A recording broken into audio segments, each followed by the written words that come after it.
So this is the aftermath of the drift day. I had a bit of a mishap.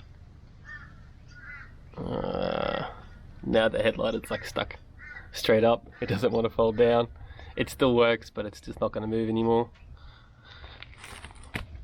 I kind of hit another car. He spun out in front of me, and I didn't have time to pull up because this thing has terrible brakes, and we just had a head on. You can see the bumper's a bit dented. Had to pull the guard out a bit, and the edge of the bonnet is all dented in as well. What's weirder though is this part here wasn't really pushed in up here, or the rail, but the engine has shifted forward because of the moving so fast, and the engine mounts are now like that. I don't think they're ripped. I might just have to pick the motor up a bit and shove it backwards a bit, and it's now only just clearing the radiator fan. Now the hose is touching the shroud, but I pretty much finished driving for the night, so I just put it back on the trailer. Kind of sucks. And that other damage, which I showed earlier, was from me not paying attention on bald tires and doing that, which I'll just kick out with my foot. It doesn't really matter. I'm not concerned about that.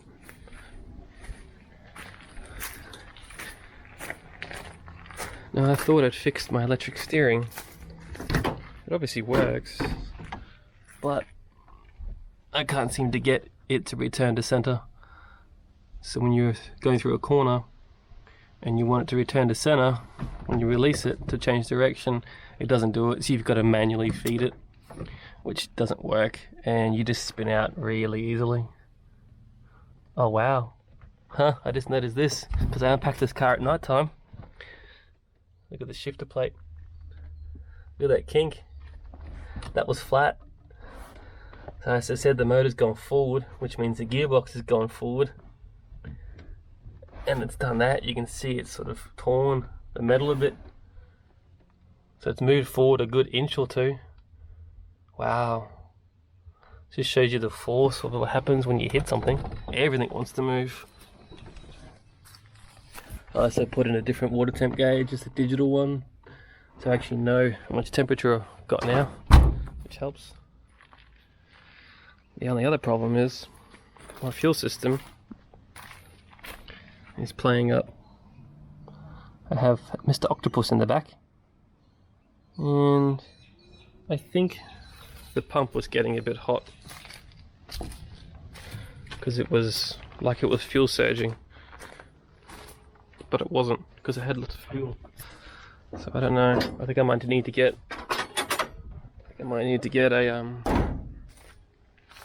a better fuel pump instead of the China one. Poor car. That's what I bought it for. It only cost me $100 for the shell, so if I bin it, it doesn't really matter. But now an update on the Sprinter. Hello, Mr. Crown. Poor Mr. Crown. Getting ignored for another 10 years, probably. One day. The Sprinter, I'm almost done. The hatch, this is the second time I've painted this stupid thing. I was getting too much orange peel because I'm terrible with a gun. So I just 2000 grit wet and dry sandpaper just to knock the rough bits off, and then I'm going to get someone to polish it properly on the car. So this is ready to go back on the car, and the rest of the car is tucked away. Bonnet is on. Bonnet came out pretty good. I'll probably still get it. I won't 2000 grit it, but I will get it cut and polished pretty heavily. It was pretty good in the first place. It just had a few chips and stuff along the edges and the leading edge, so it went down to the primer, so I just had to recoat it. I've still got the door. I've got one panel left, which is the driver's side door. It takes a bit of prep. I'd have to 2000 grit this panel. I had to do this one twice. but for a blue color, which I shouldn't have started off with, I should have started with white or something. It's okay. It's not a show car, so it doesn't really matter. On this side's got the door on. Excuse the falling down ceiling. Covered in dust. The door,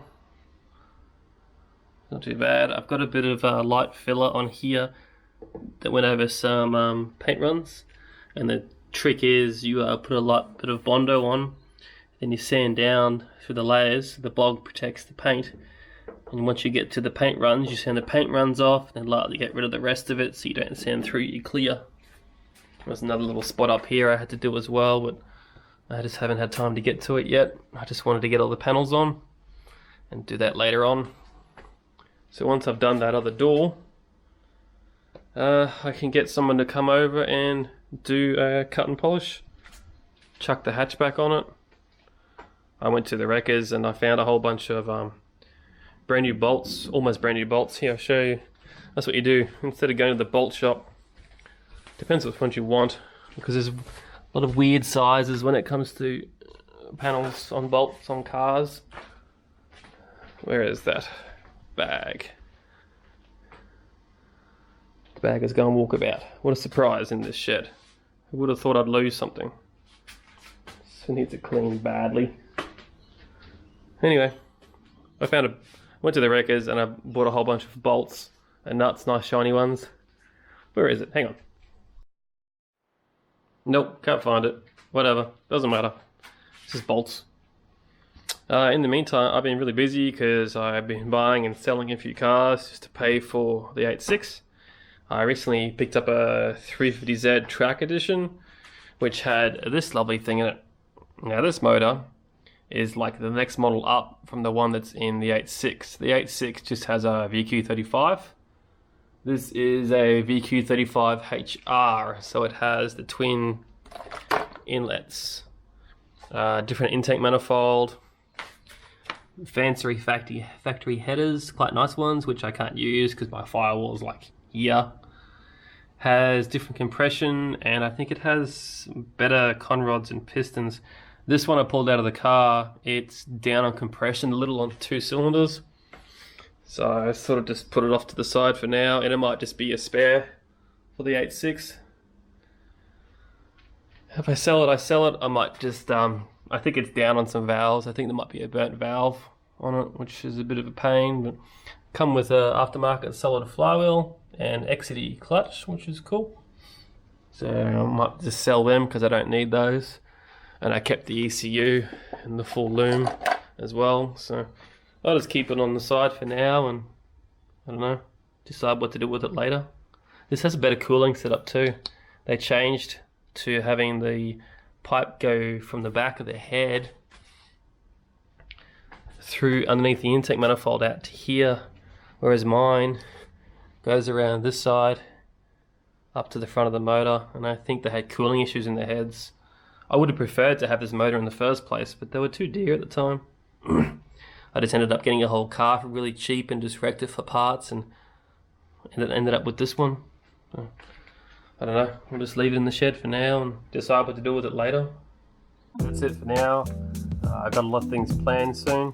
Trying to get the ae86 done, try and fix the celica. I'm probably going to get rid of the electric power steering setup, which is a bit of a pity because I would have liked that to work properly, because then I don't have to worry about hydraulics and overheating issues. But I'm going to have to go back to old school, probably have to go and find a hydraulic steering rack out of a Celica or a Corona, which is going to be fun because all those things are being crushed and turned into, I don't know, toys by now because they're all so old.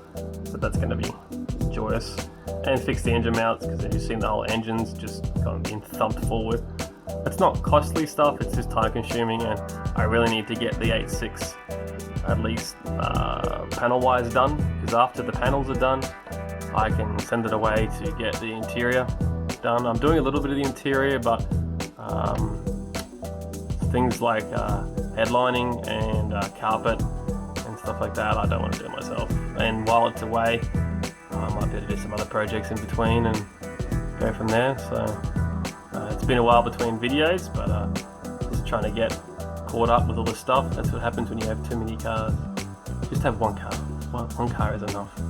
But maybe the Crown later, probably maybe late 2020 we might start doing the Crown.